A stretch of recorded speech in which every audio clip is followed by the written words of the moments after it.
What's good, Outrage crew? What's happening out there? Let's share it out on the Facebook. Just just over here doing my straight white male thing. My cooking up some pure evil here, ladies and gentlemen. Trying to oppress as many people as I possibly can. Oh, who's on the oppression agenda? Oh, because Gillette knows. Gillette, the shaving company, they know the best a straight white male can get, and it's not very good. Okay, it's pretty oppressive, and it's pretty evil, and that's the big problem we have in society right now. All right, an overabundance of masculinity. Just ask all the single moms there.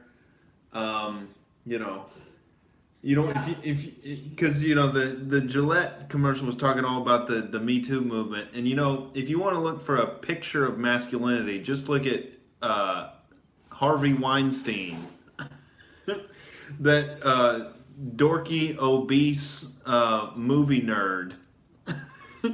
The picture of masculinity has to bribe women with movie roles in order to get his dick sucked. And then Bill Cosby.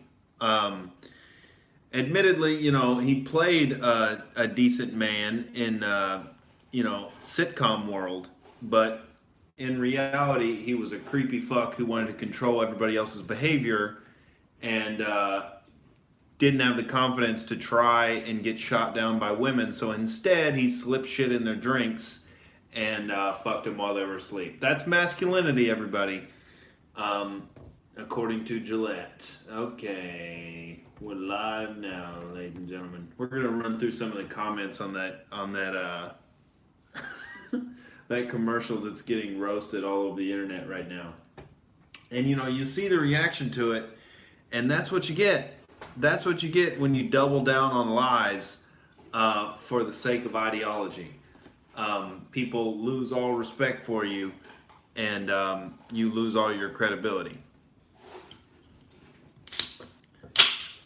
Because any person who takes more than 10 seconds to consider the issue knows that the problem doesn't lie inherently in masculinity. It's typically like the guys who will pretend to be like feminists on the outside, or they'll pretend to want to be a girl's friend when they actually want to fuck them, and they'll just kind of hang around and act creepy. And Aziz Ansari, that creepy story of his date situation. Those are the type of guys that you have to look out for. The overtly masculine dudes typically aren't the ones that are going to try some creepy shit. They're gonna they might get a little drunk or whatever and make a sloppy move to try and get with a girl, but then if she says no, they'll back off. There's nothing inherent in masculinity that that needs to be called out and shamed publicly in a fucking razor commercial. I think because the big corporations that are connected with the government, that it's all part of the agenda to it's in their interest to get rid of any legitimate masculinity, and guys who have a spine and won't back down, and they know the truth and they'll stand up for it, and they'll die for it. They definitely do not want those type of people around to get in their way. Okay, what they need is guys who are eating their soy, and that are not going to the gym, and they're staying inside. They're not getting their sun, and they need nice flimsy spined men. With long flimsy necks, and they just kind of get blown away by the wind. those the type of guys that they want in their societies, because then it becomes easy to take them over. All right, you want the type of guys who talk about how wonderful socialism and feminism is because they think it's going to get them laid in their college classes, and you know they praise Mao's China and Karl Marx, and they those are the type of men they want. They don't want men who do squats and eat steak and want free market capitalism. Okay, we cannot have that. There's no place for it, and Gillette knows this. How's everybody feeling tonight, baby? January 15th, 2019. What is today? Wednesday? Tuesday. Ahead of myself. How the fuck we doing out there? Been raining all day in LA. Coming down like crazy. I was out there. Took the night off of stand up to get some extra Postmates in because signed up for the little monthly package they got going on. So instead of $5 every 5 minutes, I'm gonna be doing. They do a $40 a month package, and you can go on stage every night if you want to. And they got a couple of new locations, or they got one new location now. Yeah, there's no sun out there. Ridiculous. I typically like to stand outside my apartment complex and get that sun there. I needs it, you know. And then I want to be able to police the patches of grass in front of the apartment complex in case people bring their dogs over and try to unload on the grass. And then I become an old curmudgeon telling people to get the fuck off my grass. And 28-year-old curmudgeon, ladies and gentlemen.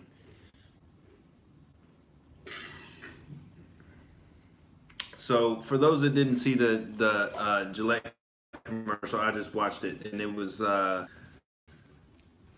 pretty hilarious. Like, I don't know, like just the idea of connecting the Me Too movement to masculinity in general. Like, this is a problem with masculinity. I mean, with the Harvey Weinstein situation, that takes two to tango.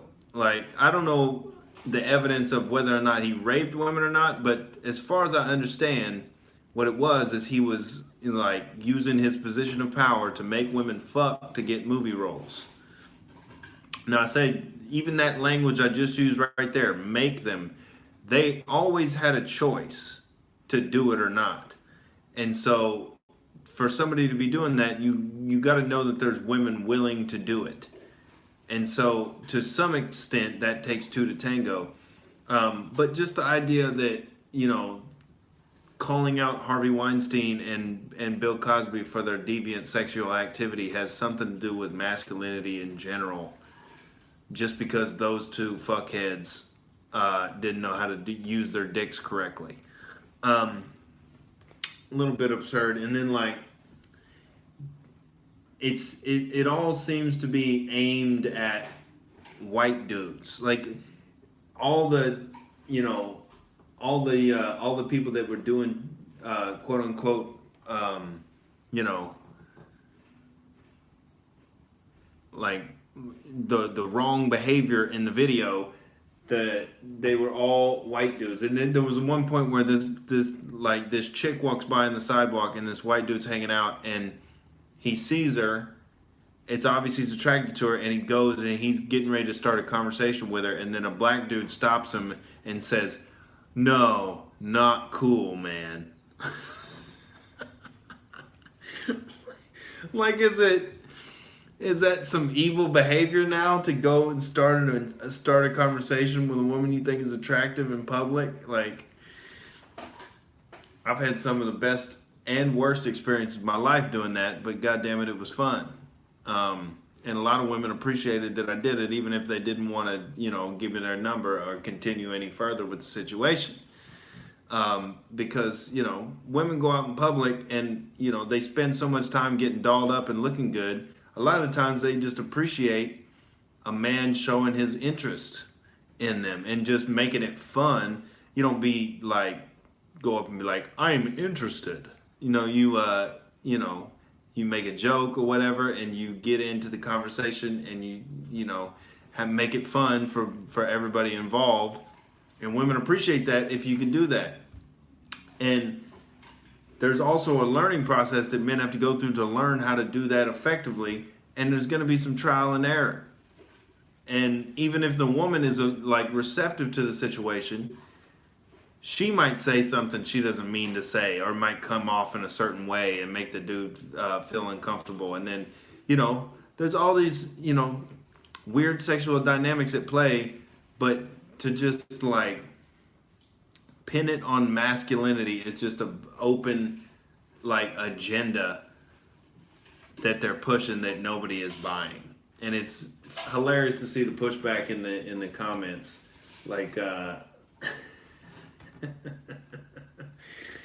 Oh, the first one is thanks for the moral advice. Multinational company that was recently caught profiting off of forced child labor and price fixing. Somebody says, I won't ever use their products again. Somebody says, stop misandry, which is, the opposite to, misogyny. Misandry would be, female bigotry against men. Somebody says, Gillette, the best a cisgender soy boy can get. Somebody says, I was just about to put my rape shoes on this morning until my wife showed me this ad. I now see the error of my ways. Thanks, Gillette. That might be my favorite one. Put your rape shoes on in the morning, dude. So dumb. But yeah, it's and they had this scene of the bunch of dads standing around grilling, and they were watching their kids wrestle in the grass, and they're saying boys will be boys, and they're treating this like this is some evil thing, you can't have your kids play rough. That's when kids learn the pecking order. That's when they learn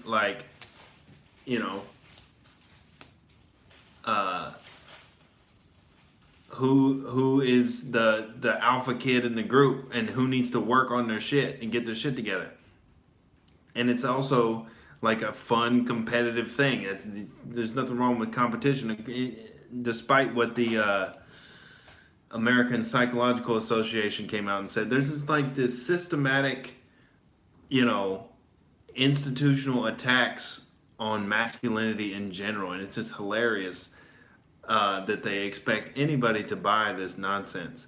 The American Psychological Association came out and said that traditional masculinity, quote unquote, is harmful, and they listed traditional masculinity as competition, or being competitive, being aggressive. What was the other ones? Being dominant, I think it was. There's nothing wrong with good-natured competition, but if you're a big company that's connected to the government, that's your biggest enemy is competition. So you want to get a contract with the government and get some regulations passed and some tax cuts to be able to cut out that competition. Because who wants that? Who wants to actually, provide the best service or do the best, create the best product when you can just, cripple your competition instead? Who wants competition? Just ask Bernie Sanders and Alexandria Ocasio-Cortez. So that's socialism is the antithesis of competition, and you just have the government provide everything for everybody, and that's all you need. There's no competition required. But yeah, it's important for that type of agenda if you're trying to have a big government agenda to, number one, demonize the number one tax group that you're taking all this money from to fund all these horseshit social projects. What up, Proxenoid? I'll just break it down the idiocy of this Gillette commercial that's going viral on the internet right now. I don't know if you've seen it, but it's basically connecting the Me Too movement to masculinity in general and just demonizing normal characteristics in men so that they can remove their obstacles for totalitarianism. And it's hilarious to me, the pushback, how nobody's buying it.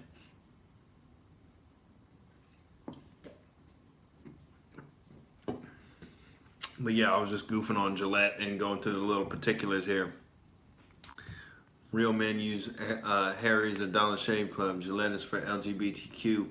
Yeah, if you buy the highest end disposable razors, you're a retard. Like, I used to have a damn safety razor before I lost the fucking thing. I need to get a new one, but get you a metal safety razor and just the little replaceable razor blades in there for like $3 a pack, and then you got the cleanest shave you're gonna get, and it'll last you a long fucking time.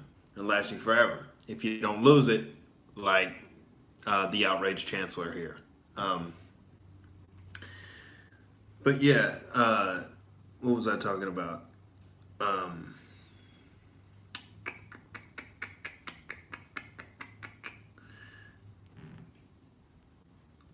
Just like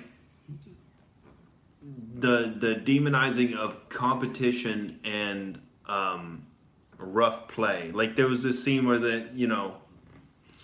a kid's getting bullied through text and he just can't handle it, and he has to be his mommy has to hug him, and it's like, this is the shit you have to learn how to deal with to be to get anything accomplished in the real world. People are going to talk shit about you. They're going to say nasty shit. They're going to, try to undercut you and outcompete you and walk over you. And that's what the real world is, especially when a lot of money is on the line. So that's important that you get that out of the way in childhood and learn how to get the fuck over yourself and deal with it. Like, I told the story on the podcast one time before, but I was playing pickup football with my friends one time, and I dropped a pass, and somebody called me Dickless Nicholas, and that was, I didn't know how to deal with it at the time. I didn't have a comeback for that shit. I had to go home and fucking think about it, and I came up with 10 million comebacks after that. Because it was this, Mexican dude that just moved into the neighborhood. He was playing all-time quarterback. He didn't like that I dropped a pass, and he called me Dickless Nicholas, and everybody fucking laughed, dude. And those are the situations you got to deal with, baby. You come right back the next day, and you're not gonna drop the next pass, and then you pull your dick out in front of everybody and show them what the fuck is really up. And you incorporate your dick in your touchdown dance, okay? That's what you do to show them what's what.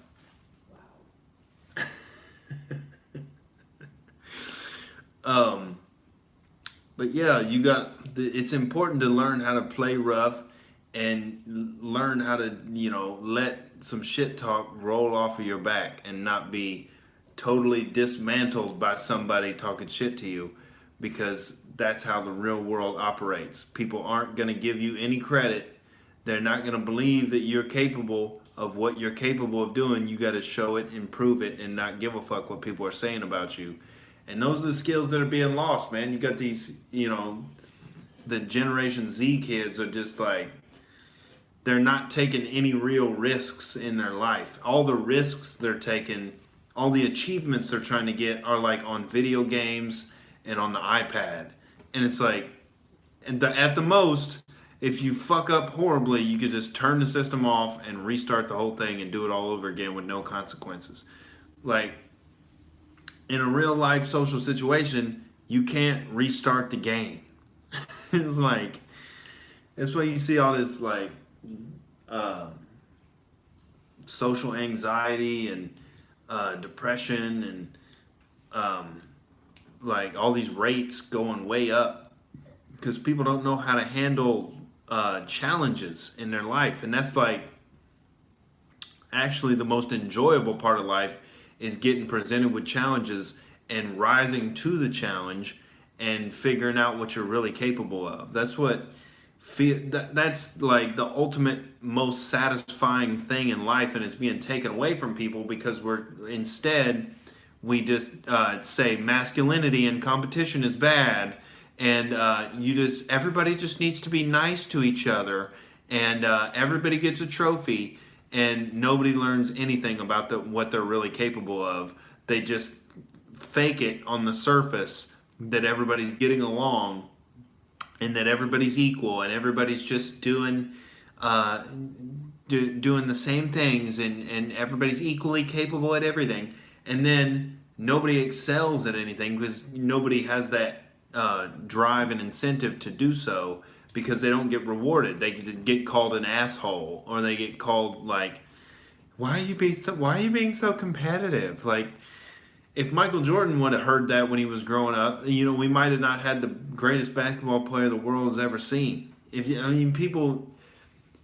Exceptional people come out of, you know, tumultuous situations. They get forged in fire. That doesn't come from playing games on your fucking iPad. It doesn't come from, everybody gets a trophy in your YMCA basketball league. It doesn't. All that produces is mediocrity, and limp dick soy boys, which is advantageous for the government because the government steps right in where masculinity isn't present. The government steps right in.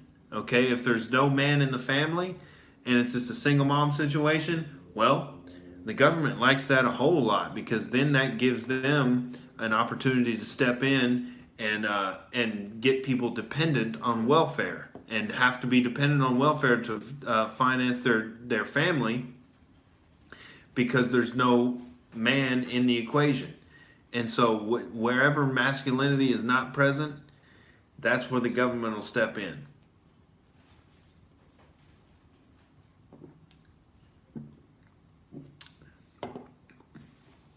Like the government wants to convinces people that we need to have government regulations on all these big companies, right?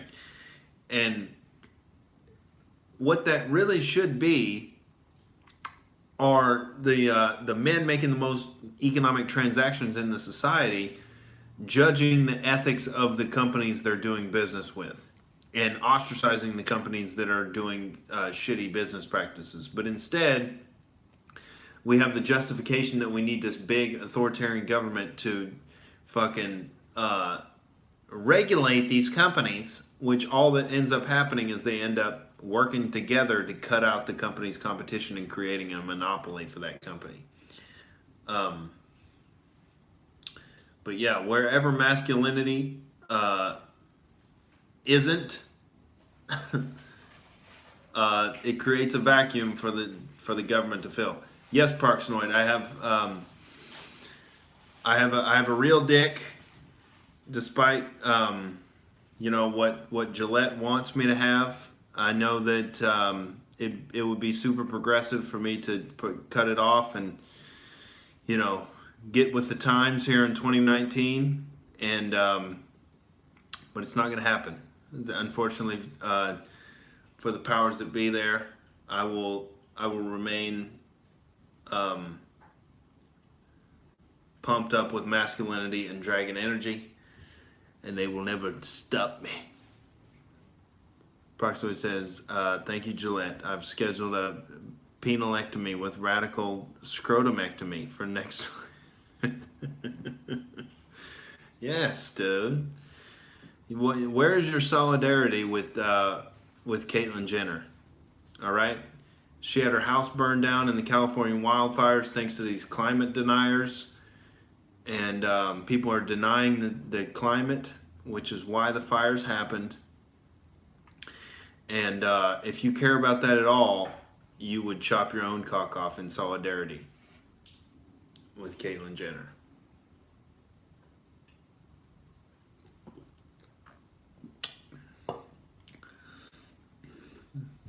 Yeah, I was thinking about how, how history goes in cycles, and how everything old is can be applied to what's new. Like, we're supposedly in this, uncharted, weird new time. It's 2019. I mean, get with the time. Like, people are still considering socialism to be a viable ideology. Like, like Alexandria Ocasio-Cortez and Bernie Sanders exist. It's we're seeing the same trends in history where this big, like, fabulously prosperous society we have here in America has created some of the laziest, stupidest people the world has ever seen that have taken advantage of this situation and choose to focus on the dumbest nonsense they can possibly find and get hyped up emotionally on it. And that's outrage culture. It's like, it's a product of having a society with so much wealth and comfort that you're not even able to perceive what is an actual threat. And so then microaggressions start to become a threat in your head. Like, when you're not getting drafted into a war, when you don't have a Great Depression, when you don't have some great, grand, obvious mission in your life, then, especially with the coddling and the insulation that I was talking about earlier, these Generation Z kids, they definitely don't have a mission, and so they start looking at these minute little transgressions that happen in their life, and that becomes their moral mission, to make everyone, we can't have any social awkwardness, and we can't have any growing pains or trial and error in social interactions. We have to just demonize certain types of behavior and call it out and post about it on social media and support socialism to eradicate it from society. And it's just these people that are lazy and they're entitled. Those two always go together. It reminds me of my basketball career. I should have worked entirely harder than I did, but I ended up on JV when I was a junior. So, oh yeah, Zarek says support Gillette, cut off your manhood. That's the real final solution. The final solution to masculinity is busting out that butcher knife, dude. And doing what needs to be done for the betterment of society, because you can't trust yourself if you have a dick. I mean, you might just morph into Bill Cosby, spontaneously. You're at a kickback party with some of your friends, and then you feel your dick move, and all of a sudden you're dropping a Quaalude in some girl's drink, and you just blacked out, and you were running on pure masculinity, dude. Wow. It's just in our nature to be evil rapists, according to Gillette, and I don't see any arguments to the contrary, everybody. Oh yeah, microaggressions will soon progress into nanoaggressions. Any slight aggressive quick eye movement will soon be chastised, and there will be a Twitter hashtag to identify it, and you will be called out. Okay, you can't escape the outrage, ladies and gentlemen. But I've talked about this before. How like it's not in any way sustainable, this kind of hysteria, because number one, it's not connected to reality. So people who have ideologies that are so detached from reality are doomed to go insane at some point in their life. It's just a matter of time. Number two, it's the neuroticism of having to look for every little thing to be offended about. There's a little gnat flying around here. I'm gonna swat that motherfucker. But yeah, that's what being a social justice warrior is about. It's like constantly having a gnat buzzing around your head called straight white male oppression, and you're constantly trying to smack that gnat. And that pesky little gnat, oh, it has all the power in society, doesn't it? I'm sorry for that ham-fisted shitty analogy, ladies and gentlemen. That was just reprehensible. And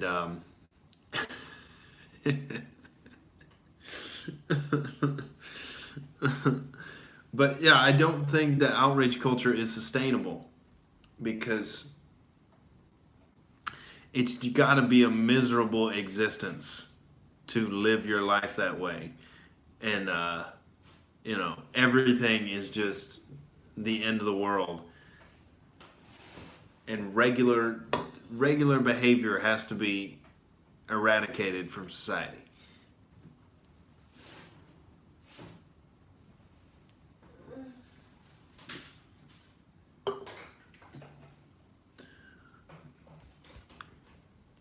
But yeah, everything old is new. We've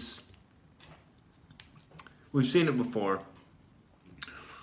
We've seen it before where we have this lazy, entitled, group of people in society that. But what's new is the internet and the ease of access to information, and the ability to share information through social media. And so that's what's kind of novel about the situation we're living through now, is everybody can react to everything going on all at once. And it's we've never had that before. And so we're seeing the true face of this new generation of people that haven't been allowed to go outside and play with their friends when they're little. They've been shuttered up inside. They've grown up with nothing but the internet and TV and video games. And surprise, surprise, they're detached from reality. And they support socialism, which they don't really understand at all.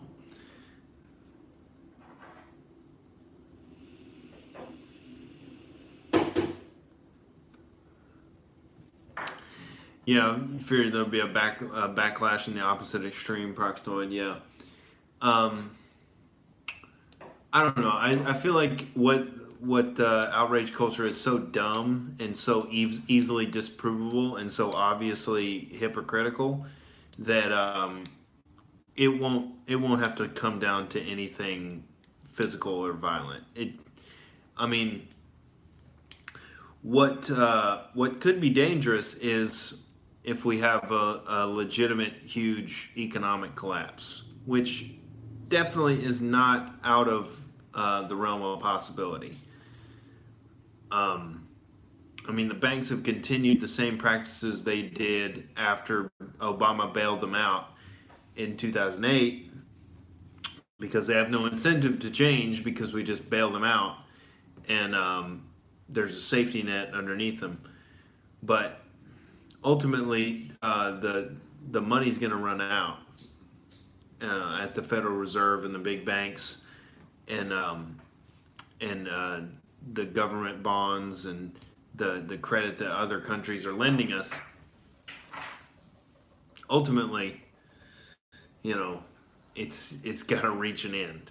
And so hopefully, the tax cuts and the regulation cuts that Trump has put in can unleash small business enough that we can grow to minimize the damage. But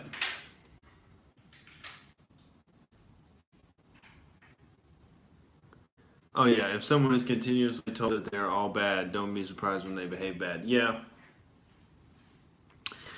it's Stefan Molyneux has said, white people are really nice until they're not, and then, and then they can be some real son of a bitches. Um, so, but I don't think it gets anywhere near that point because thankfully we do have the internet and we can exchange information and we can um,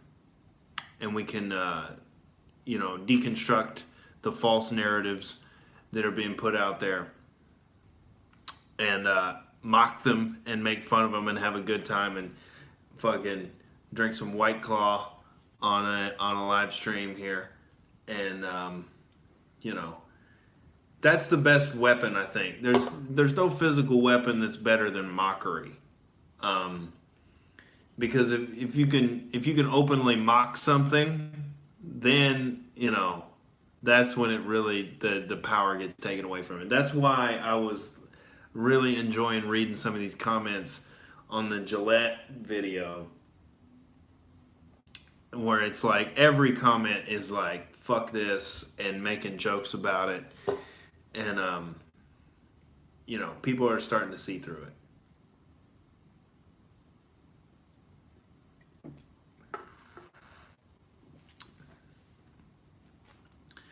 But yeah, socialism can't have strong males. They really get in the way. Okay?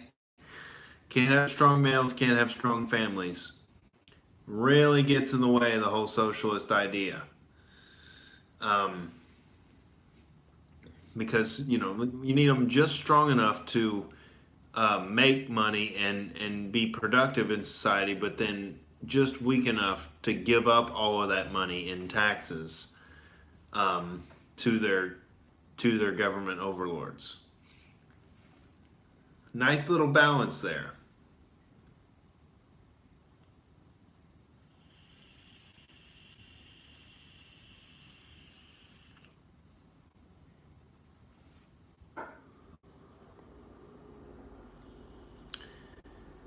Yeah, the debt chicken is coming home to roost.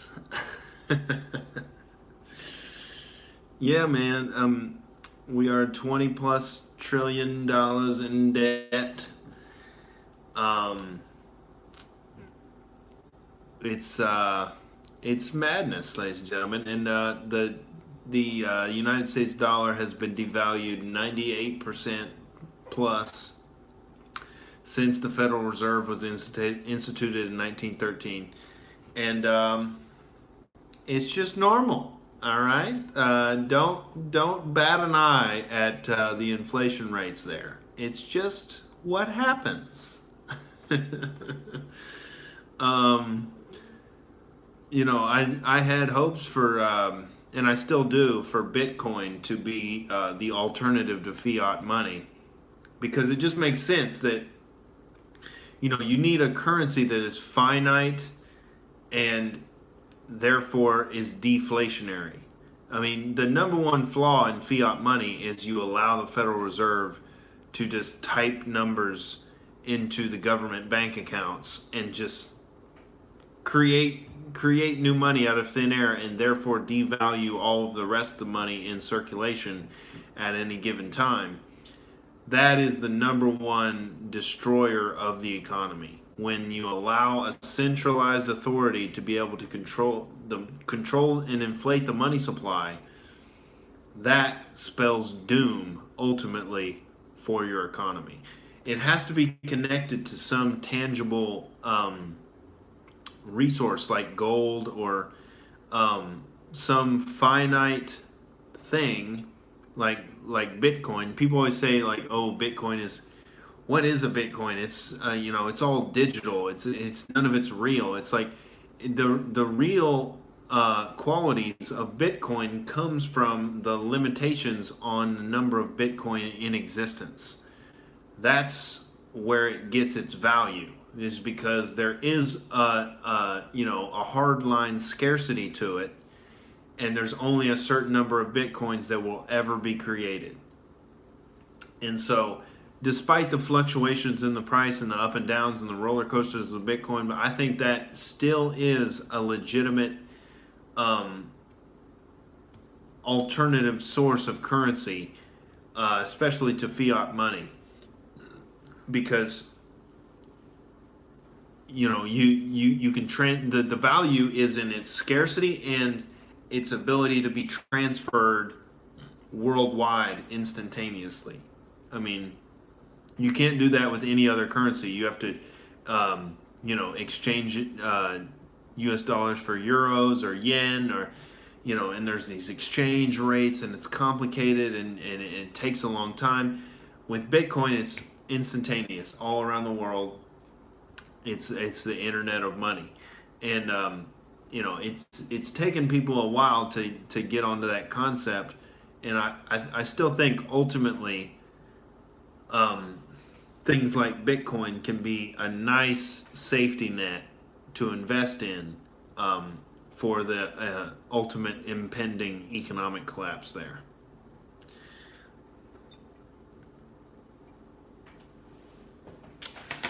Let's get another White Claw here.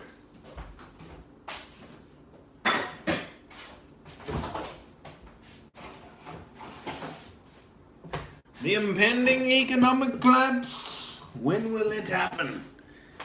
Hopefully that orange man in office can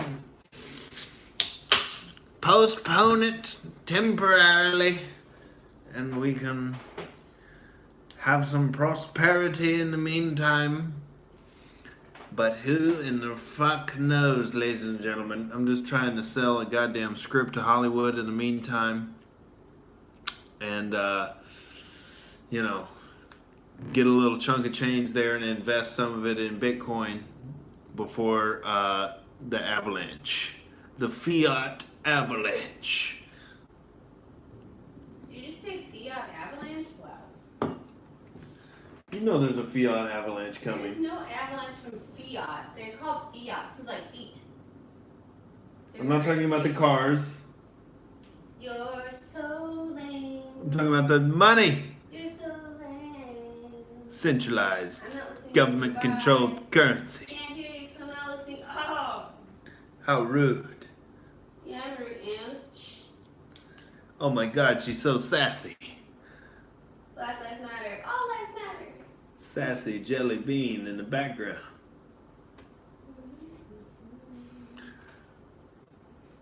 Yeah, I'm hopeful though. I'm optimistic. I believe in the American public. Honestly, the creativity and the ingenuity and the dragon energy of the American public. We just got to get government out of the way, and Donald Trump is doing a good job of that. Let's keep this motherfucker shut down for as long as we can.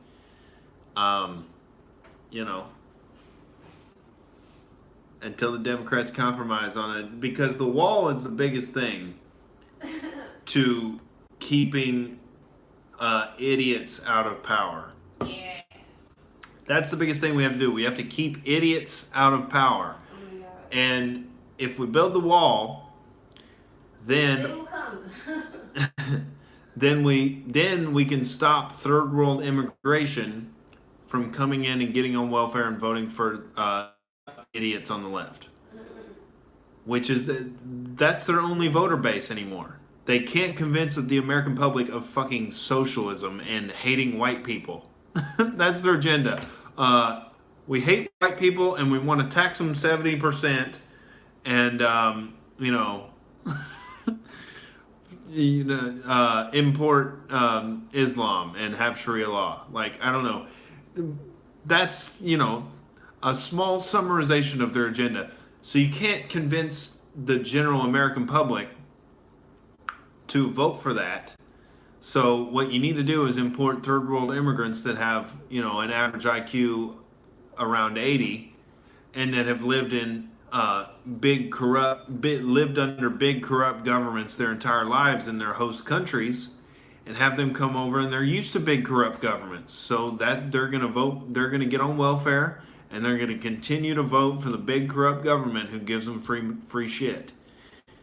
And so that's the left's only voter base. And so we build the wall, we cut that off, and then the American people are free to vote on, what they actually want. And I trust, in general, the average American that we currently have in our current manifestation. If the demographics keep going up and we keep having more illegal immigration and keep importing people from Mexico and Central America, and it's like, I don't want to live like the people in Mexico and Central America live. Like, respect to them, live how you want to live, like in your own country, but I don't want America to be Mexico.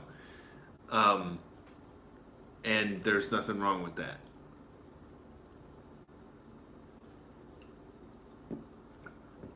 They're free to emulate the Constitution if they like.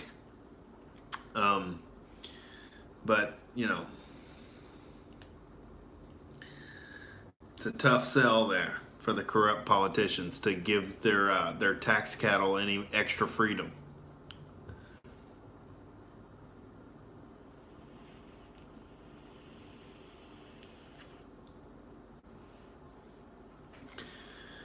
But yeah, it is hilarious. Like every day now, there's a new public attempted takedown of either white guys or males in general. It's just it's just hilarious how open the agenda is. Like I was talking about yesterday, that James Watson guy, the Nobel Prize winning geneticist. What's up, Taylor? Welcome to the stream. Good to have you on. That Nobel Prize winning geneticist James Watson, who worked with Francis Crick, or what's his name? I don't think his name's actually Crick. Whatever. He worked with Mr. Crick on the sequencing the DNA there and discovering it. And he wouldn't back down on the basic statistics that white Western Europeans have a higher IQ than people in sub-Saharan Africa. Heresy to admit what the statistics tell you. No, you have to just accept that black people can run faster and they have bigger dicks and they can dunk way better than you. They can dunk a basketball. But if you start talking about any advantages that white people have, well now, you're getting into Hitlerian territory there, Whitey. Where, it's not always that advantageous to be intelligent, okay? Then you see things like this and you get triggered beyond belief and you have to go online and do a live stream to talk about it, all right? It's not all roses, ladies and gentlemen. Oh, dude. So dumb.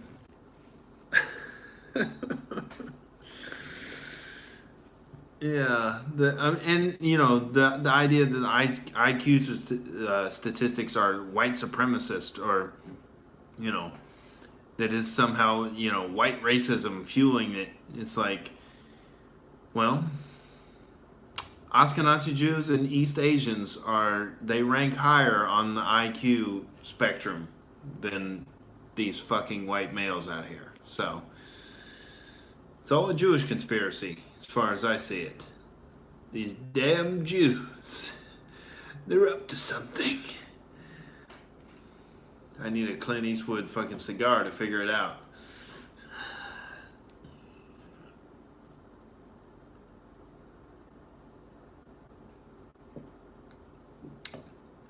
But just as these people can keep a straight face and call this guy a racist for just pointing out the data that's plain and obvious, it's like,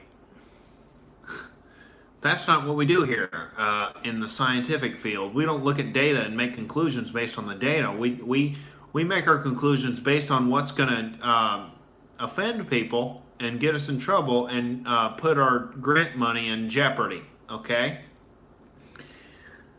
It's like, how corrupt are these fucking people?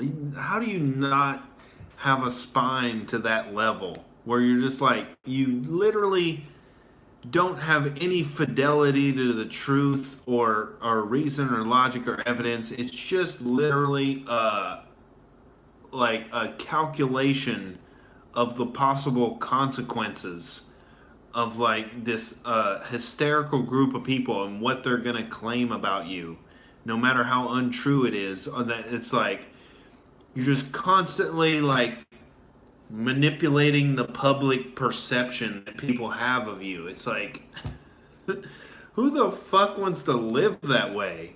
Like, all I give a fuck about is you know, the truth and what I can prove, and you know, arguing that and arguing for that. Like, as far as this, like, what anybody else thinks about me, like, who the fuck has time to even give a shit? Like, you've got to just be a miserable human being to just be caught up in like whatever the perception is out there and how you seem, and you know, crafting your public persona. And it's like,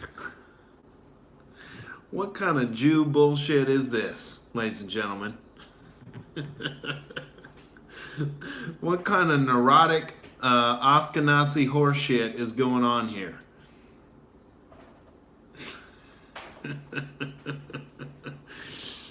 Dude.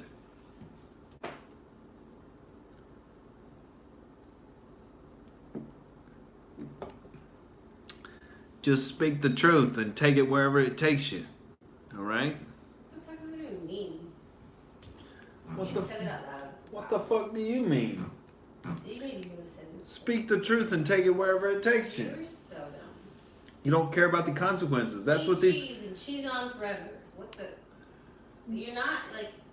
Bitch, I'm about to commit some domestic Oh, yeah. violence on this live stream. I feel like you don't understand that I'm not a female dog, so. Are y'all ready to witness some domestic violence? Some toxic... I have a black belt and he doesn't, and that's the saddest part. He's a man, he will still get beat by a girl, and a black belt at that. Oh man, you hate yourself. Some toxic masculinity.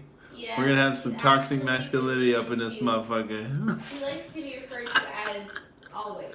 Like, he's not a man, he's not a girl, he's always. Hey, I got a mean front leg turning side kick. No, he doesn't. It's mean as it's bad.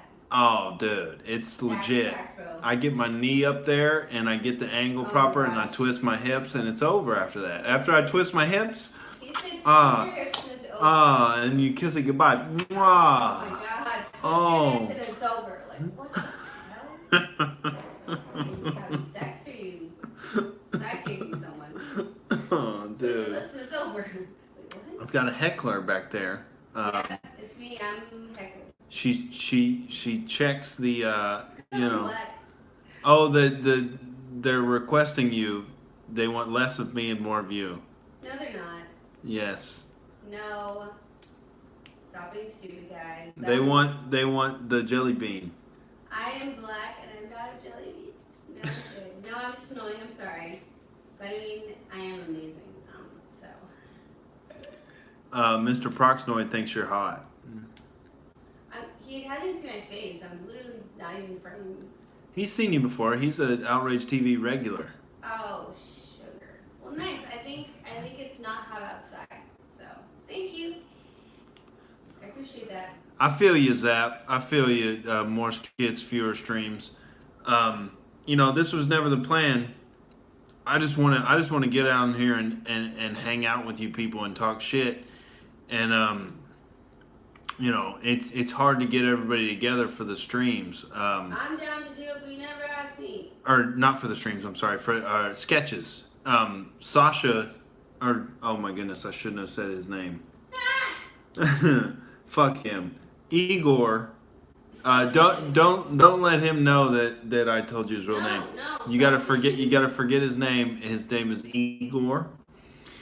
He's a director. He's coming back to. I think he landed back in LA today. And Kevin Bennett should be fucking here. So I need to corral these mongrel bastards here, and we, because I got some sketch ideas. What do y'all think about world without white people? I think that would be hilarious. Like two SJWs are hanging out, and they're just like fantasizing about how great the world would be if we didn't have all these evil white people, and then they drop acid, and then they have a hallucination of what the world would be without white people. And it's just like chaos in the streets, and there's no electricity, and there's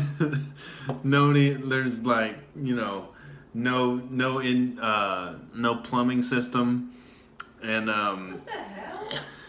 We don't need what. there's no internet. These are all white people inventions. Listen, you don't think another race would figure it out eventually? We're not all retarded without you. Wow. There's an argument that they would figure it there's out. also an argument that who helped build this country? I'm so sorry.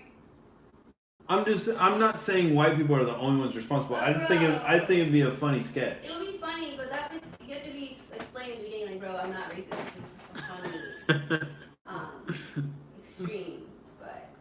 Well, you know, it's just because of the like direct, open-faced attack on white people. Huh? I'm gonna go back to my scary podcast. Bye.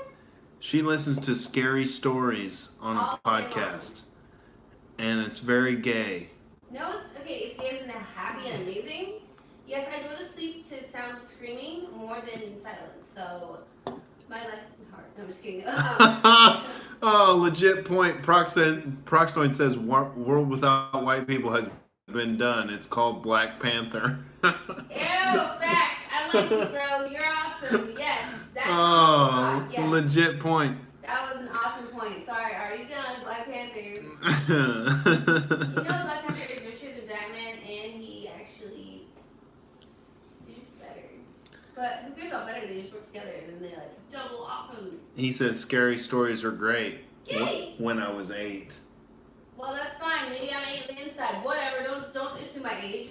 She has a youthful soul. Well, you know what? That's fine. If you're gonna make fun of me, but I'm still gonna listen to him. So have a great night.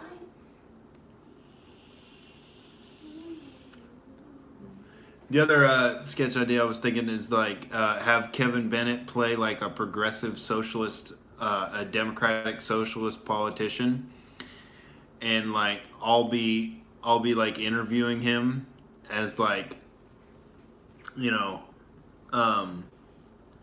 like just a like a mainstream media like interview kind of Chip Williamson type of thing, where I'm just like getting a gauge for his ideas. And it ultimately boils down to he's basically a Nazi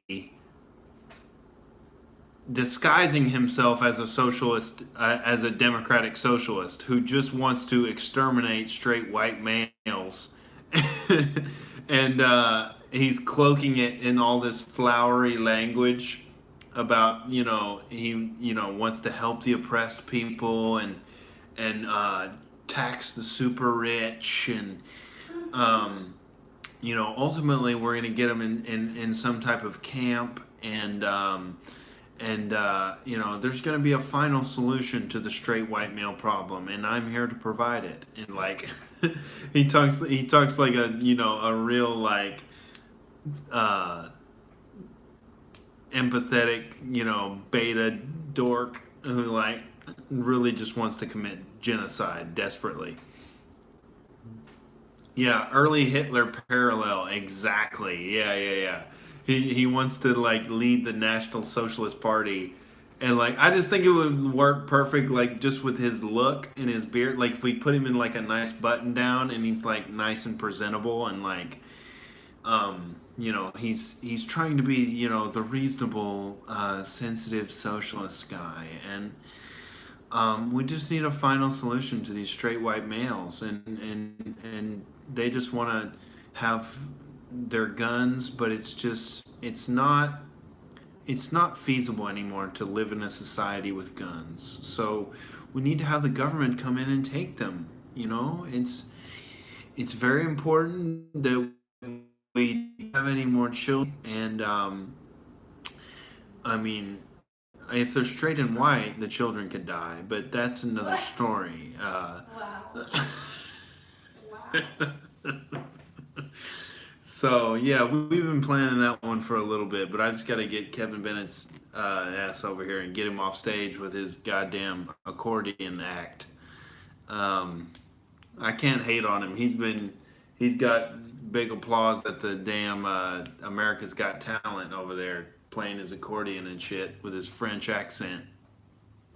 But I'm still on the open mic stage trying to, talk about the truth in society and in my life here, ladies and gentlemen. It's a long way to the top if you want to rock and roll. But if you play an accordion and have a French accent, you can get a quicker ride up, apparently. No, I love me some Kevin Bennett. But yeah, Igor is back in town, so I need to hit him up. And get the crew back together. We could do some sketches. So I got that idea of like the democratic socialist weirdo. I think that's especially poignant now that Alexandria Ocasio-Cortez is stealing all the headlines, being her typical retarded self. And so yeah, it's just amazing how propagandized people are that they can even consider socialism somewhat viable whatsoever at all. Like, you just don't see that. It's people that don't have an ethical basis. It's what it is. I mean, socialism used to be a lot less popular, despite how stupid it is and how much this is like my disconnect with it. It's so stupid that the access to information is so great right now. I'm like, how could it possibly be getting more popular when we have more information on the death count of socialism and communism and the failures of Venezuela? It's all like a Google away, like how stupid it is. So it's like, how is this happening? But what? It's like it's one Google away to see how stupid it is. But at the same time,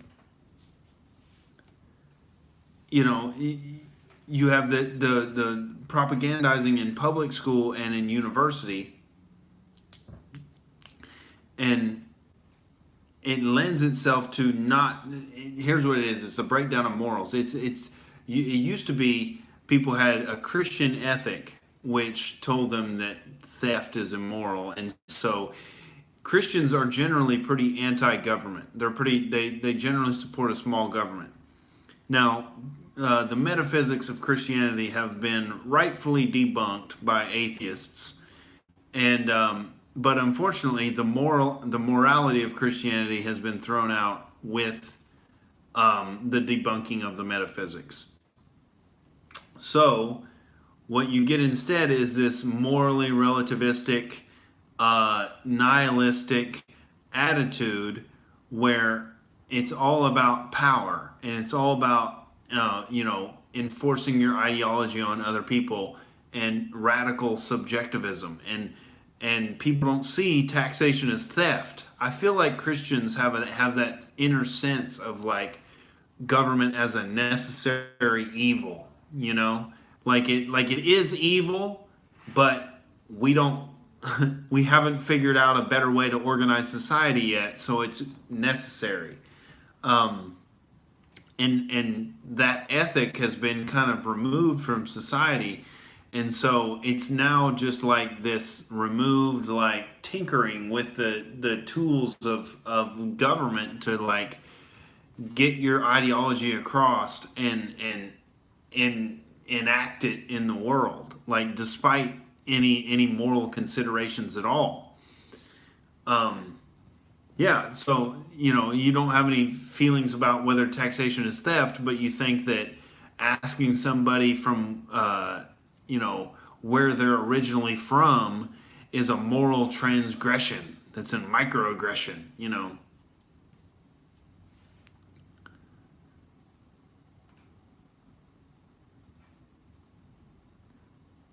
Morality has become about feelings rather than principle. Makes people aimless. Yeah, yeah. Because they don't have anything legitimate. They don't know how to identify evil in the world. And so if you know how to identify evil in the world, if you go by the non-aggression principle and you're like, oh my God, the government is this, uh, you know, like leech that's on the neck of the public and that's draining away all of the potential, all of the creative vital energy of the populace, and it's sucking away all of the resources that people work so hard to acquire in their own lives, and it's just wasting them and wasting them and wasting them, and we're $20 trillion in debt, and just more debt, and just more bullshit, and more war, and more nonsense. Like, if you don't recognize that that's the source of evil in society, stealing people's money, murdering people through war, if you don't see those objective moral truths, then you're like, the most important thing is transgender bathrooms and chopping your cock off for the good of progressivism, everybody. That's the height of morality, is to chop that cock off and, do away with that harmful masculinity. All right? Because, you don't want to lose control and end up dropping a Quaalude in some girl's drink just because you have a dick, for no other reason. So you got to be careful out there. You might black out and become Bill Cosby, okay, just because you're a man. Very dangerous. Very dangerous, ladies and gentlemen. The government, however, not so dangerous at all. We should probably just give all of our guns to the government and let them make all of our decisions. Give them all of our guns and 70% of our income, and they'll figure it out. Because we can't. We're clueless. you know, the populace has just made every scientific and economic and technological advancement in the history of the world. It hasn't been any of the government people, but they're the ones who run society, okay? Because they got the big guns.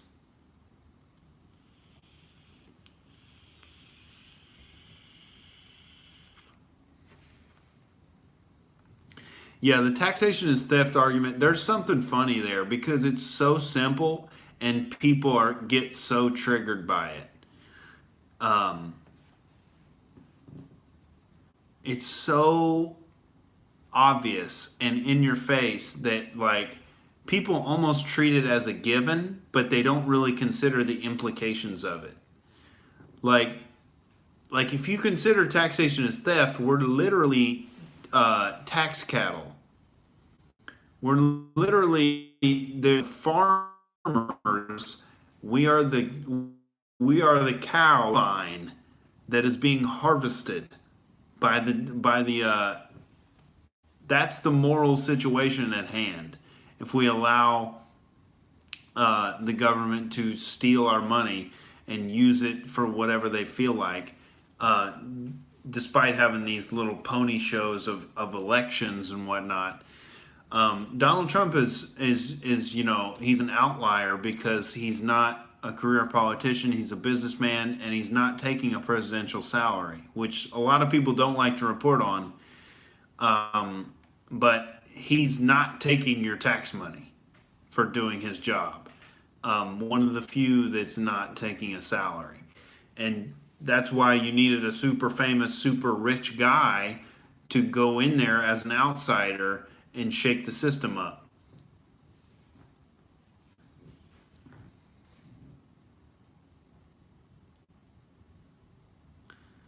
Oh yeah, property taxes just property taxes just, are slapping you in the face after you already,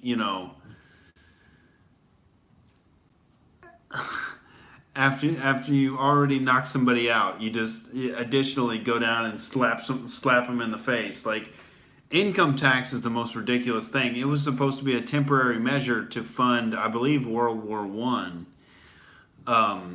The banks came up with that idea to start taxing income to pay for this super necessary war, and lo and behold, 100 years later, we're still dealing with this bullshit.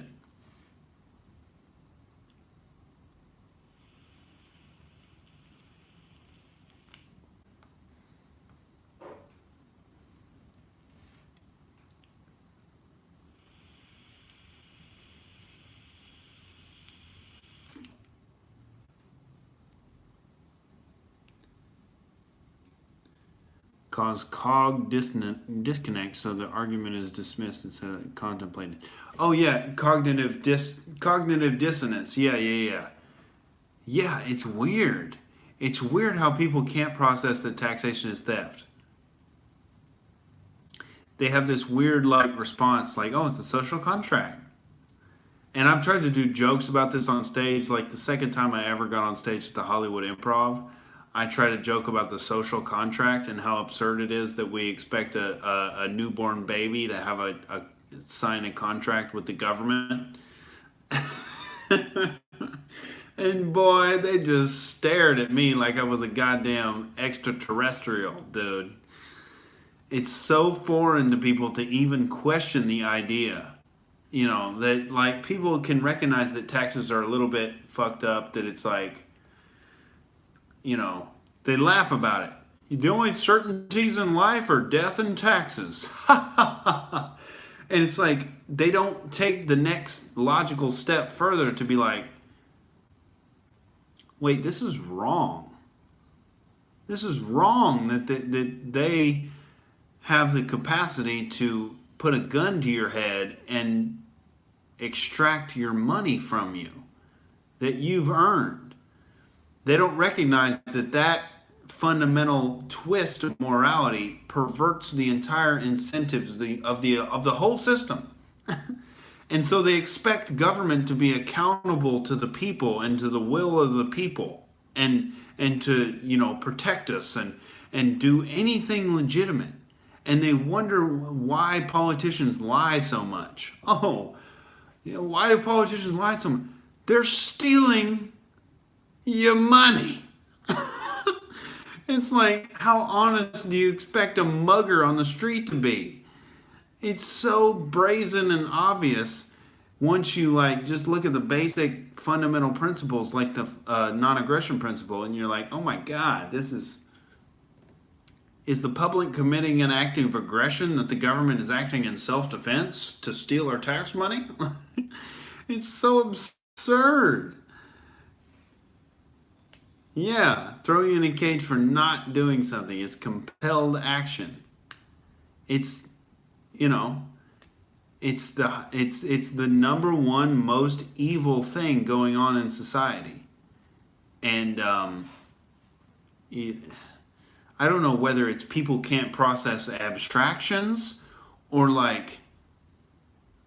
it's the public school programming or what it is, but man, that is the number one thing people are just blind to and apathetic to. Even really intelligent people that I talk to it. I talk to about it. Really intelligent people at the open mics. Like I'll do bits about how taxation is theft, and they'll go up and goof on it like it's some minuscule thing. And I'm like, dude, this is what creates all of the inefficiency and all of the waste in society that you care about. Is that taxation is theft?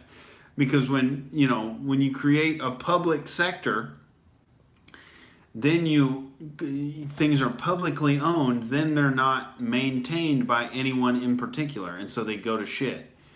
And so, no one has any direct incentive to do a good job because they're not being paid for how good the job is. They're being paid no matter what because, it's at the point of a gun.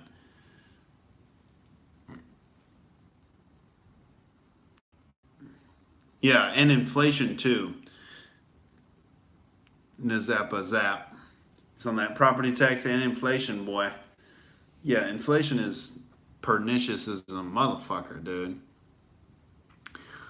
And that people make jokes about that too. You used to be able to buy a sandwich for a nickel. That's not funny. What the fuck? You used to be able to buy a sandwich for a nickel, now it's $10.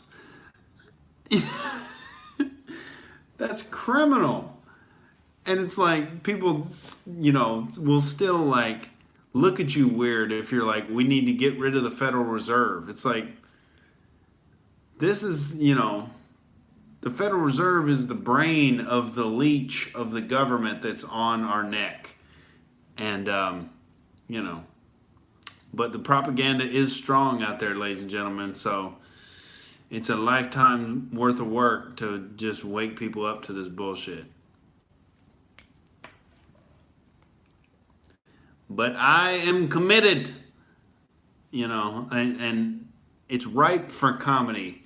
So I'm gonna find a way to expose, the bullshit of this system and the way people perceive it in a comedy routine, and that's gonna be my first special at least. I'm gonna be talking about it for the 10 specials into my comedy career. So. Rest assured, I will never give up. I will never bend the knee. I will never fucking deviate from the truth. That's my singular focus and mission out here in Hollywood is to wake these non-player characters the fuck up to the reality of the situation we're in and get some truth across to them, whether it be through blockbuster movies or goddamn stand-up comedy. I'm gonna do it either way. Broke but woke, ladies and gentlemen. There it is. Proxnoy's on fire tonight, dude. The Black Panther comment was lit and broke but woke, dude.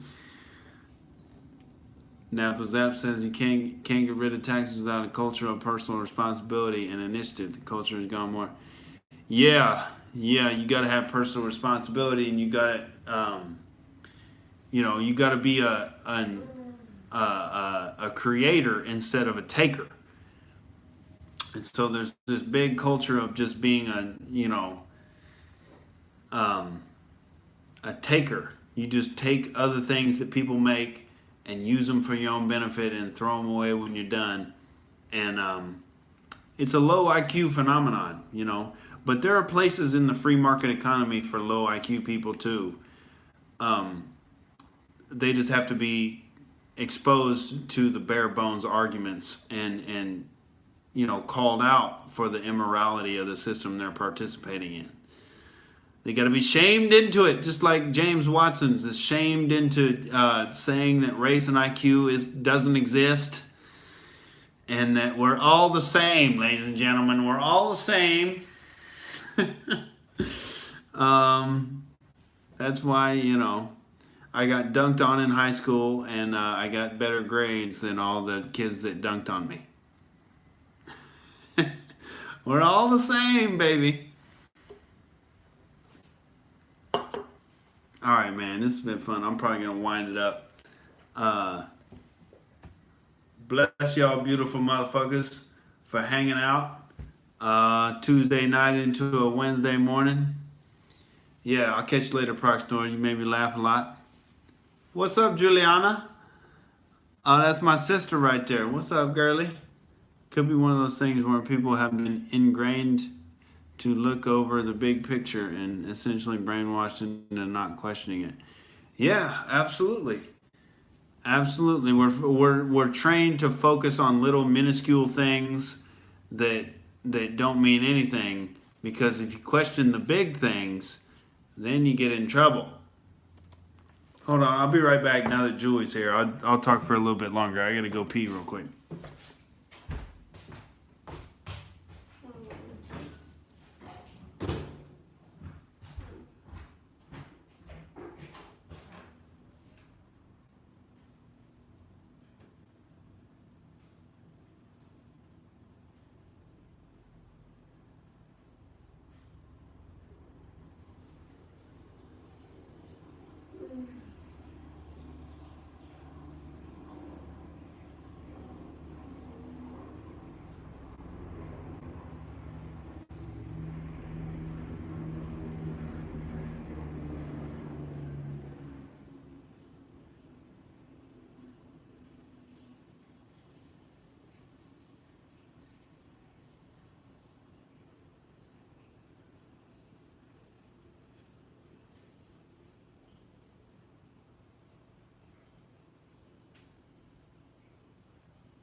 All right.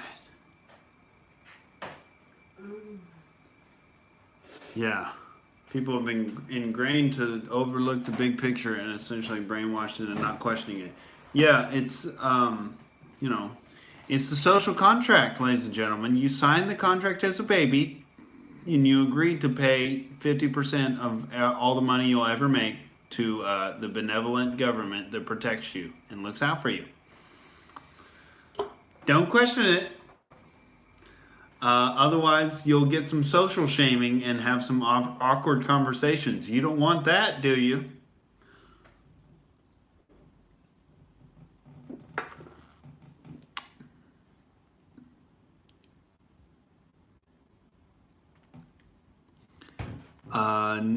Zappa Zap says the free market has a place for dumb people too. That's why men's IQ stratify more than women's. Need someone to shovel dirt and still feel like they still have some fulfillment. Oh, definitely, yeah. I mean,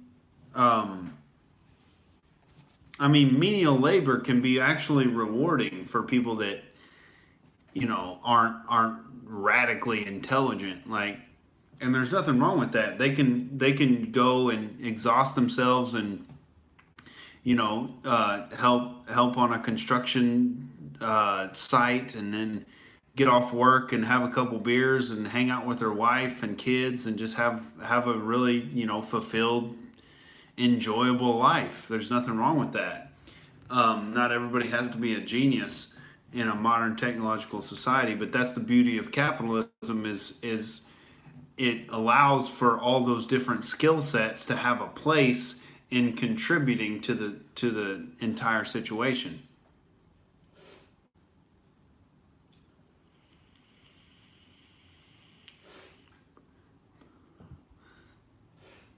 And the internet too. Hopefully, it'll let dummies like me have a nice little niche here on the podcast, making people think a little bit, making people laugh a little bit, and hopefully grow this thing over time. And I don't think I'm gonna take advertisements at all. I'm just gonna rely on super chats and the the graciousness of the viewers there, and that's what I see guys like Owen Benjamin and Stephen Molyneux doing, because I definitely don't want to be beholden to any advertisers or anybody that would might limit the topics that I would be talking about. I want to keep it free and open.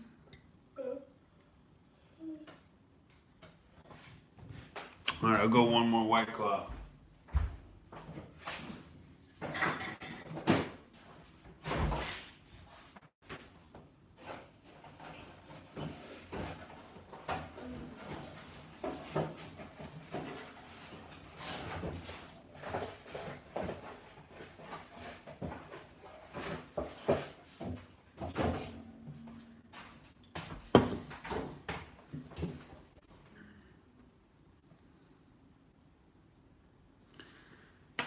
You want us to invade Canada? I don't know. I don't think they would put up much of a fight now with, you know, that cuckold Trudeau in power. I think it'd be pretty easy, you know?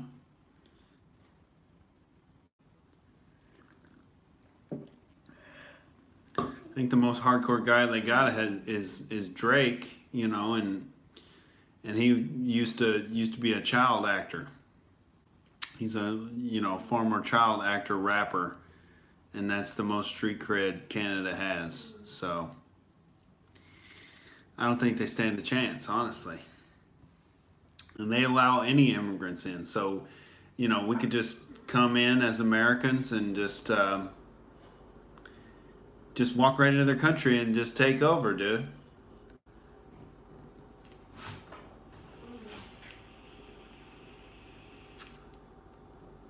Canadians have no national identity. They're just, you know, whatever the migrants want. They're a nice little multicultural butterfly there.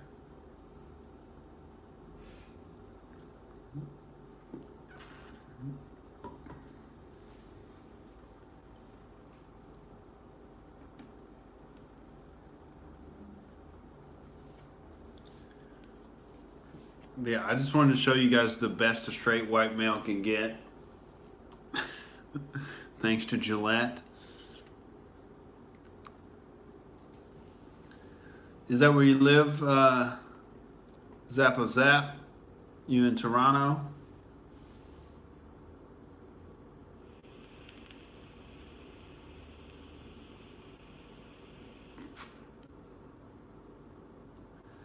I've never been up to Canada, but I hear they have a smoking hot comedy scene up there. So I can't wait to tour up there. Give me some of that maple syrup. Some of that diversity syrup, you know? Guzzle it down like Elton John, you know? Not exactly like Elton John, because, you know, he's got 4 stomachs like a bovine, but I can emulate it to the best of my ability.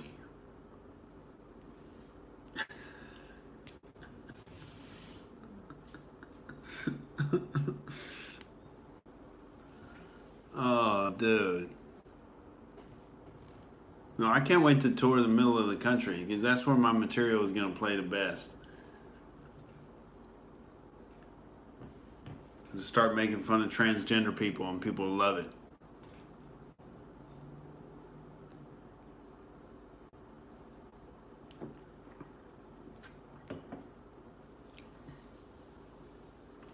Because, you know, you go in the middle of the country, people are creeped out by the transgender agenda. It's only on the coast where people are like, we should be understanding of, you know, how they feel. It's only in New York, California for that. And you go in the middle of the country, people are like, what the fuck is that freak thing? You know, they don't put up with any of that. They just got comfortable with gay people in the middle of the country. They just got comfortable with gay people. They're like, all right, you sodomites, you can, okay, we won't try to kill you anymore. You can get married, whatever. But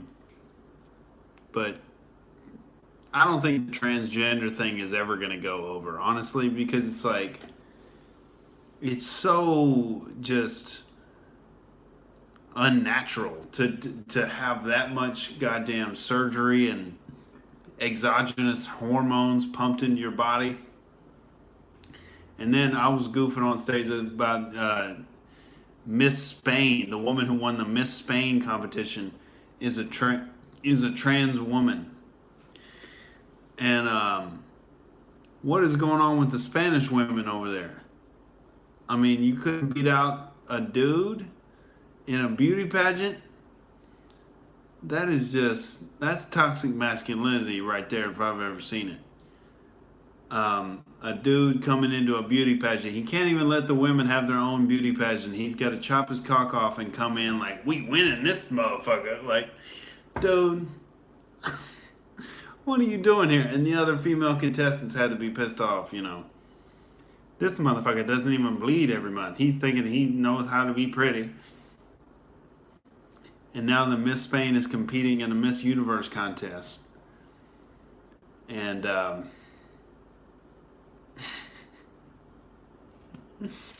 it's just ridiculous, dude. You never see trans men trying to compete with actual men at man shit. Like women who transition into being a man, like, good luck in the NFL. First day of spring training, that'll be real tragic.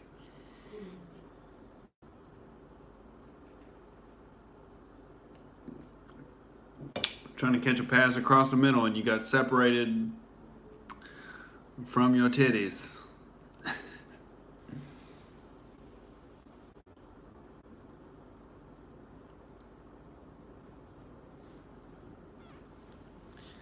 You said Trudeau is gay enough for the whole country? Yeah, dude. He's the perfect globalist butt boy there. Him and Macron.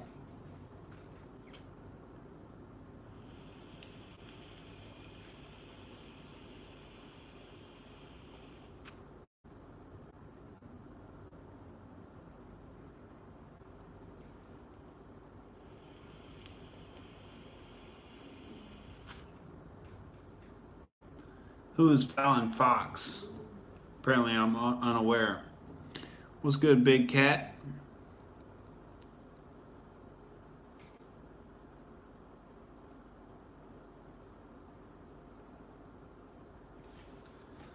Let me Google just to see who you're talking about.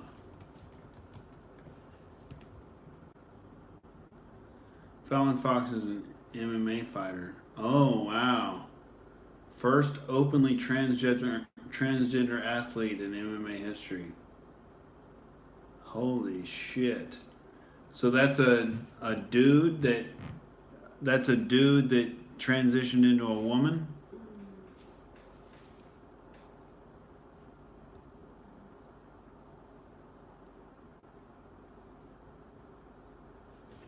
Holy shit. I gotta go to this Wikipedia right here, dude. This is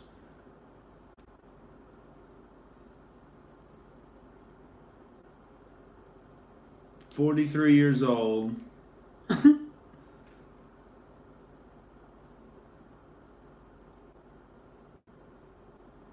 As a teenager, Fox believes she may have been a gay male, but learned about the term transgender at age 17. Well, thank God. Thank God she got educated on the wisdom of transgenderism. I think, honestly, these people that think they're transgender, I mean, the vast majority of them are dudes that transition into women. So I think it's just gay guys that have some kind of mental disorder. And oh wow, she fought women. That is fucked up, dude. I think I've heard Joe Rogan talk about this before, but I haven't heard him say Fallon Fox's name. She actually got TKO'd by a biological woman, which is hilarious.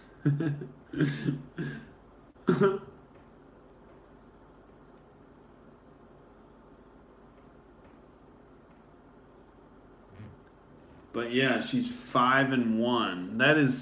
That's horrific, dude. That's horrific. I've heard Rogan talk about this a lot before, and he's dead on.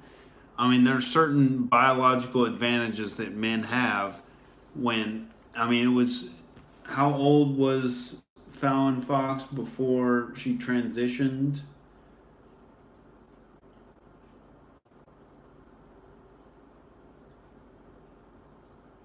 Let's see. In 2006, she underwent gender reassignment surgery. So she was born in 75. 2006, 75.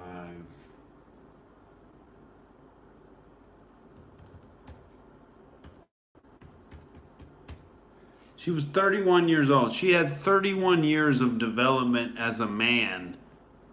Bone structure, muscle density, testosterone, all before she transitioned into a woman and then started fighting chicks. That is horrific, dude. That's pretty fucking gross. that's, that's horrific, dude. That's even worse than the beauty pageant. Like, these women fighters are pretty badass to like the social stigma that you must face as a woman fighter, and like, you know, most of your biology is going against you in pursuing that, and you still pursue it to a level of a professional degree, and then you have to face Fallon Fox, Miss Male Skeleton here. That's pretty fucked up.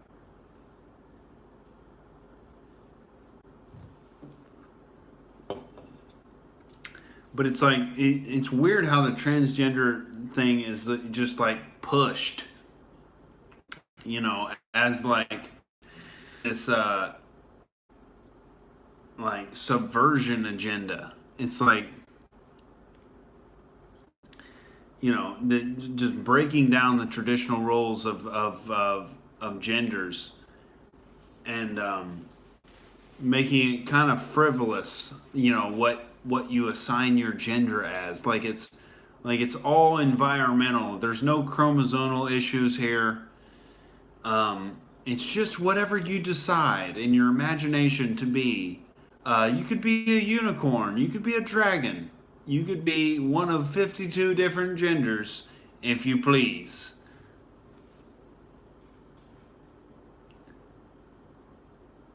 Yeah, that's pretty gratuitous. The worst thing is the transgender kids, though.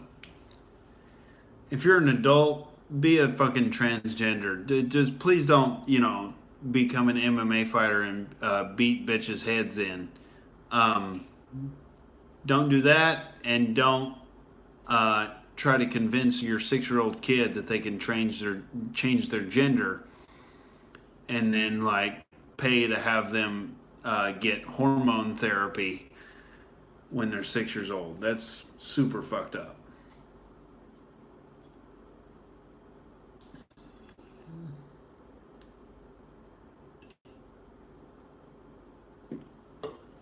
I mean, at least if you're gonna do it, get some cameras in there, and let's have a reality show, dude. You know, the real trans kids of Beverly Hills. Can we do that? Um, the trans kids like 9 years old taking, you know, getting ass implants and taking Instagram pictures. That's not gonna be a rebellious teenage phase, is it? I decided I don't want to be a woman. I want to keep my dick. Son, we have your dick chop operation scheduled for next week. Okay, there's no going back. You're gonna be a woman.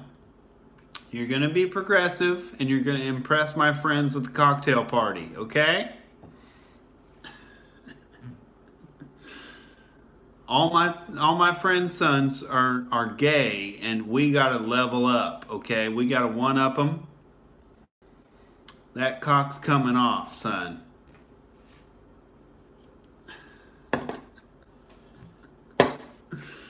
Oh. Fox worked as a truck driver to earn more money for sex reassignment surgery. I don't know why that's so funny, dude. Oh, keep on trucking. You're gonna get that cock chopped off sooner or later, boy. Keep on trucking. Oh, fuck, man. That's horrific.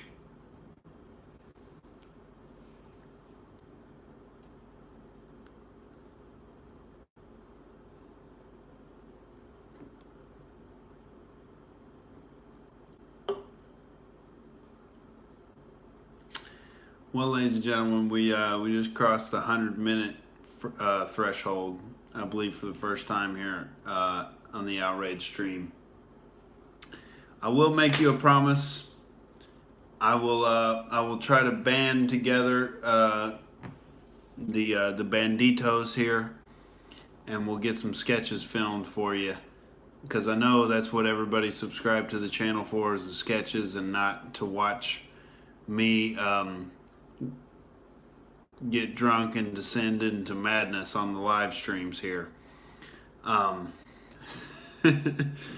I'm trying to tide you over until I get the crew back together, you know, and it is fun hanging out with you. So I hope you guys are having fun too watching it, and I'll be clipping out little pieces on Nick Jordan himself on Instagram.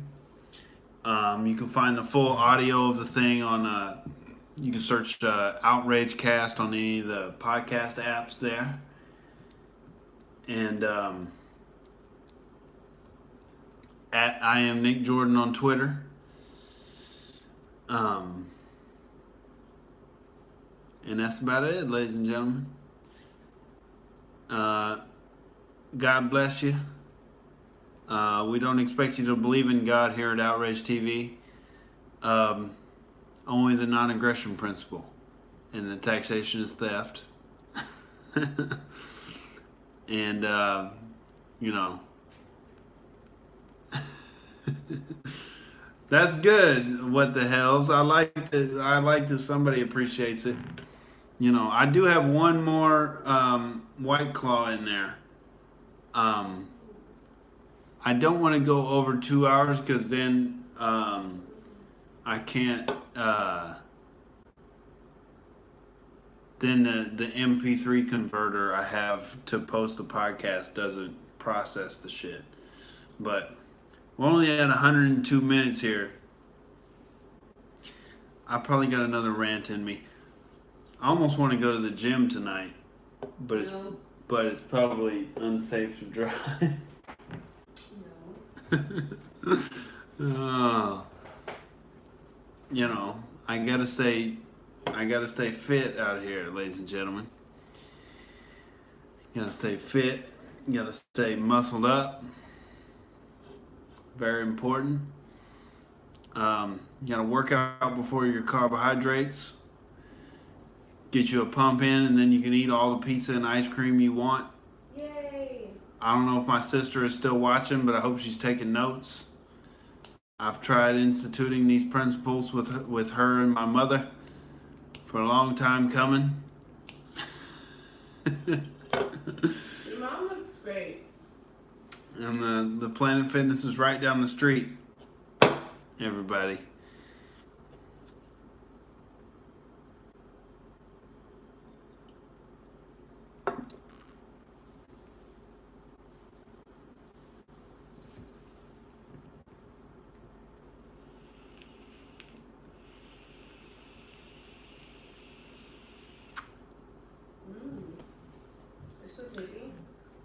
Yeah, what other controversial topic can I cover tonight? None. Go to bed.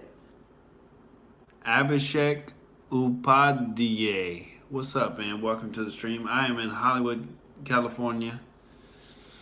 Hollywood, Los Angeles, California. in the heart of darkness, here trying to spread some truth. Um, you know, trying to enlighten some minds. He said, "Looking dude man." That's not a coherent sentence. Try again. Looking good, man.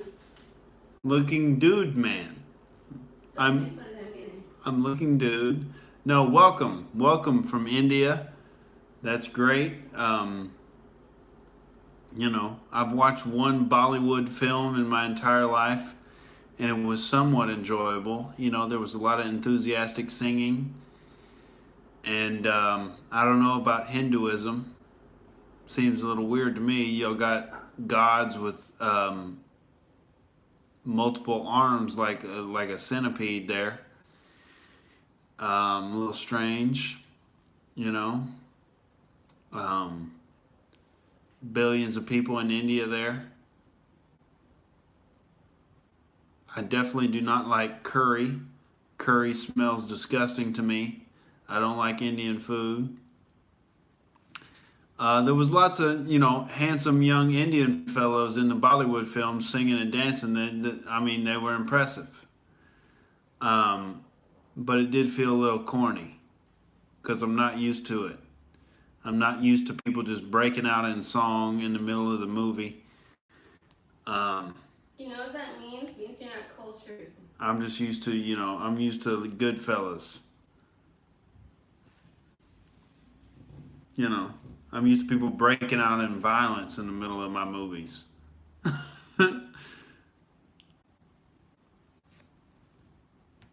There's not enough violence. That's my critique of Bollywood. You need more sex and violence and be more like American films there. That's what gets us stimulated.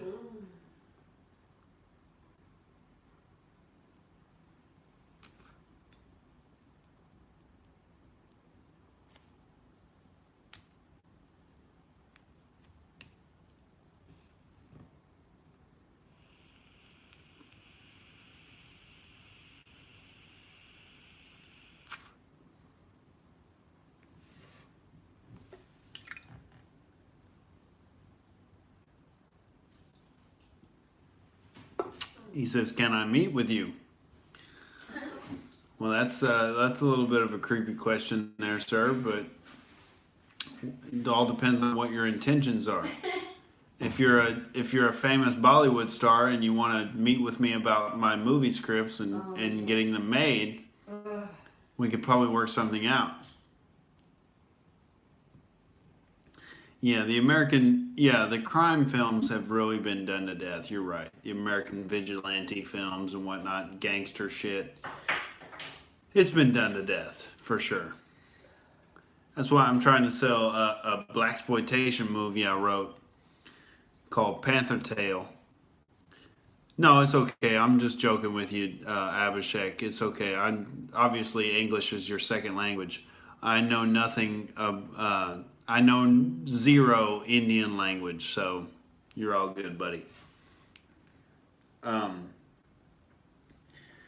yeah, I wrote a blaxploitation film called Panther Tale, Oh my gosh. and you No, don't tell me about it. No. you can assume what it refers to by the title. If anybody knows Eddie Murphy in the chat, can you call Eddie Murphy and get him on the line? I need to pitch Eddie Murphy a movie. My name is Nicholas Jordan. Nice to talk to you as well, Abhishek.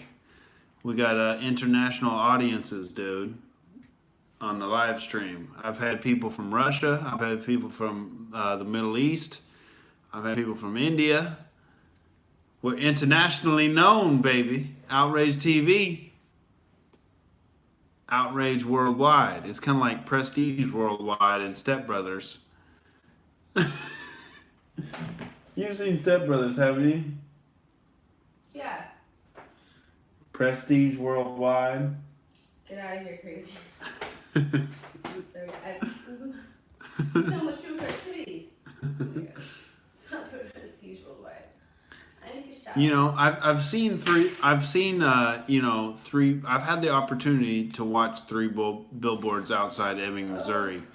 It's been on, you know, HBO, and I've passed it by because I don't know. I need to trust in the Coen brothers because every Coen brothers movie experience I've indulged in, I have thoroughly enjoyed. And I really like Sam Rockwell, and he's like a main character in that thing, I think. My thing is like, what's her name? Frances McDormand, the main character. She's kind of lackluster to me for a leading character. I don't know. That's why I didn't like what is the one that takes place in Alaska? He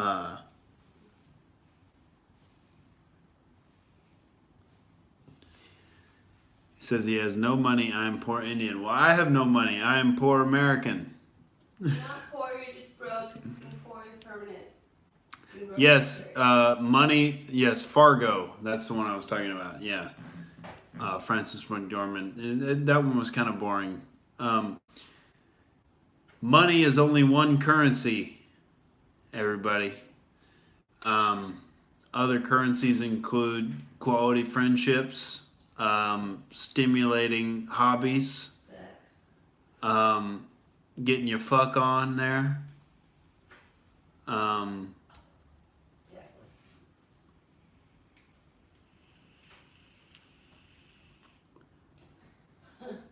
Nicotine is a currency. For some people. I trade deep in nicotine.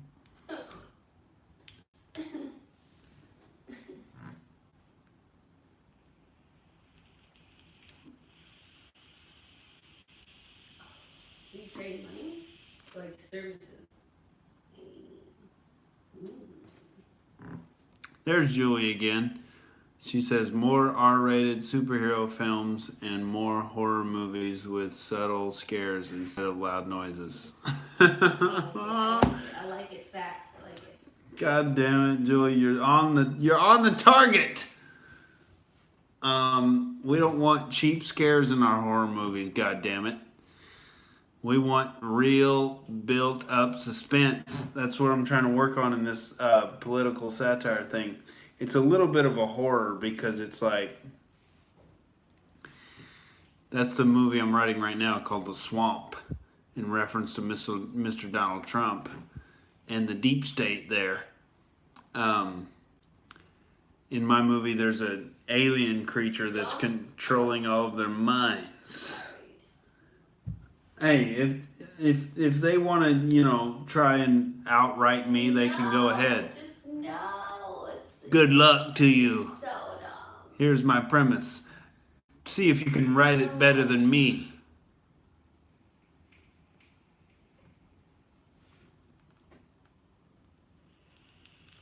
Is your premise silence?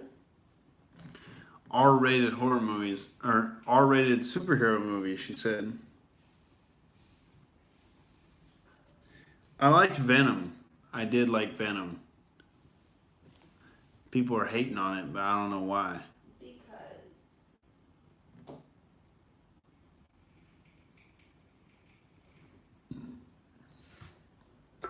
Venom was one of my favorite superheroes in comic books, period. Super villains, whatever. I liked Venom. I liked, you know, Incredible Hulk. The Hulk was the main one. Hulk was a beast, ladies and gentlemen. Couldn't control his rage. that means he can't control himself. That's kind of sad. He's no self-control. What kind of superpower is that? So that's a super loss. Well, you know. He just gets so mad, can't control himself, and hit things. Oh, get out of here, weirdo. Put on a condom and calm down. But there's a kind of beauty in that. There's no beauty in not being able to control yourself as a grown-ass adult, as a scientist. That's sad. Well, I was like, I just get so mad, I just kiss over his back, all my muscles. Like, what do you get out? Go home. Like you never got mad before. Yeah, but not so much I didn't control myself. Shit, you would have turned into the She-Hulk multiple times. I am heaven. I can turn into whatever I want. So whatever. The She-Hulk and then they made a girl. It'll get out of here. See, what the hells knows what he's talking about. He says that makes the Hulk relatable. I don't give a fuck. No, that means you have anger management issues. Not everyone has anger management. Maybe you guys. Everybody is unable to control their emotions. That's what this whole channel is about. Is the outrage culture? Oh my God. The outrage culture can't control their emotions, and so they flip out and get triggered. And we laugh at them. But do we go hit things? All of us? I don't. Do we hit things? No. I don't. We just shut their speech down on college campuses, ladies and gentlemen. Wow. That's my roommate. I'm so sorry. She goes by the name of the Jelly Bean. Yes, I do. The black jelly bean. No.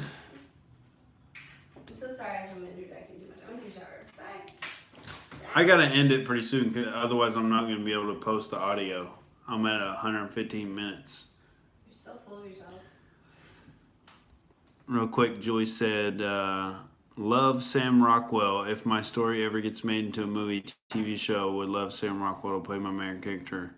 Main character's werewolf friend, Jack Sawyer. Oh yeah. Sam Rockwell's a bad motherfucker. I love that movie where he's like, he plays that game show host that's being controlled by the CIA and whatnot. Oh, what the hell? I didn't assume your gender.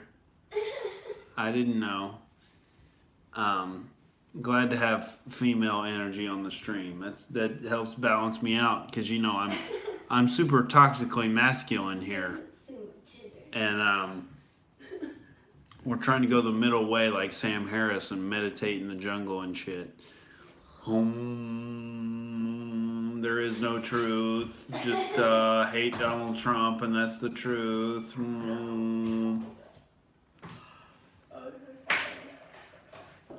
All right, ladies and gentlemen, I love you motherfuckers. I gotta get off of here before I get to an hour and 20 minutes. Good night. So that I can post the audio up. But yeah, come back tomorrow. I'm gonna do a live late night stream again tomorrow. We're gonna be drinking more White Claw and talking shit and exposing the truth and exposing the liars out there in society, ladies and gentlemen, and having fun while we're doing it. That's what we're all about here at Outrage TV. We're gonna try and get some sketches out there for you motherfuckers, but in the meantime, look at my Instagram, Nick Jordan himself. I'll be posting clips from the podcast, and they want to see your face. At Nick Jordan himself. That's so crazy to hear. Hey, it's the Jelly Bean. Yes. Her name is Heaven. And my at Nick Jordan himself on Instagram, at I am Nick Jordan on Twitter.